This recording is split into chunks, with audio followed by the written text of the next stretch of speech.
James from the Irish Physios, and this is John. Today we're going to talk you through medial meniscus tears. So the knee is made up of three joints, and the joint that we're going to look at is the one between the tibia, so the thigh bone and the shin bone. Normally at the end of each bone you've got hard shiny cartilage, and then within the knee joint itself you've got a spongier cartilage called the meniscus. Its primary function is to help with shock absorption. It provides cushioning to the joint. It also helps with the congruence of the joint, so the ease of movement within the joint itself.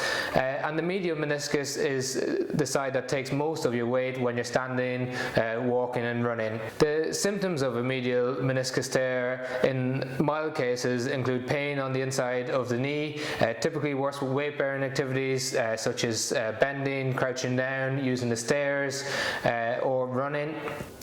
In more severe cases, we expect to see patients experiencing locking of the joint, so true locking of the joint where the knee gets physically stuck in one position, and we would expect to see giving way of the joint, so instability with day-to-day activities such as getting out of a car, getting off a toilet seat, coming down the stairs, and we're looking for true giving way of the joint as opposed to the muscle feels weak and you don't feel that you're able to control the joint as well as you did before you had the injury.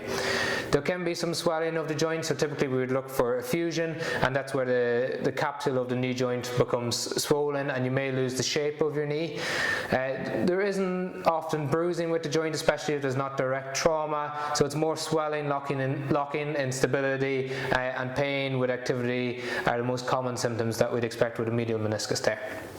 So causes of medial meniscal tears will be, there's two separate ones that we kind of separate these into. So you can have an acute cause, which would be where you'd have a sudden onset of the symptoms that James has just described. So that might be you're out for a run, you start to feel this pain in the inside of your knee, and then it gets a lot worse. It could be on a twisting motion where you're getting in and out of a car or just turning in the kitchen and you feel a sharp pain in the inside of your knee, and that would be one of these acute symptoms, acute causes of the symptom development.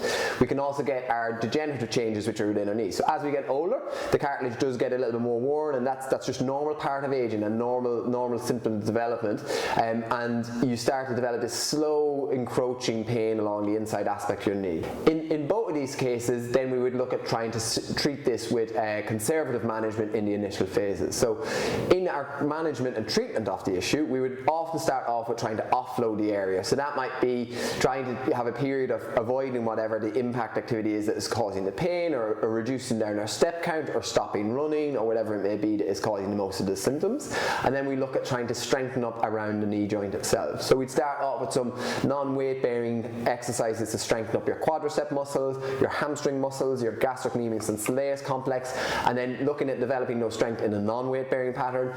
And then after a couple of weeks, if the symptoms are still reducing, then we will progress into some weight bearing exercises, so thinking about squatting, lunging, and then starting to increase the load going through that knee joint.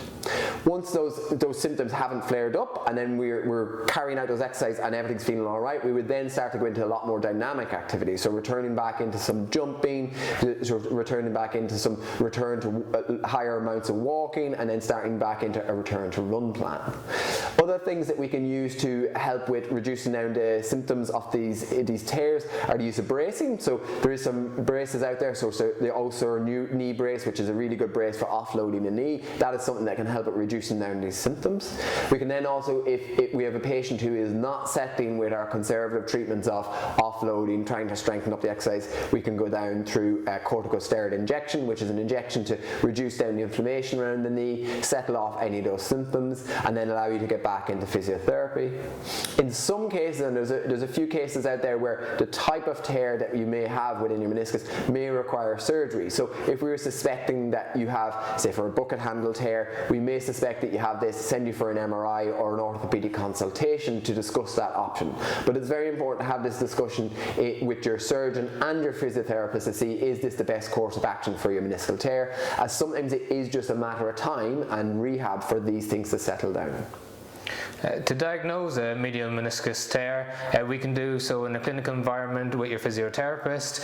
What we typically expect to see is some swelling around the joint, some pain on deep knee bend, pain when we palpate around the medial joint line.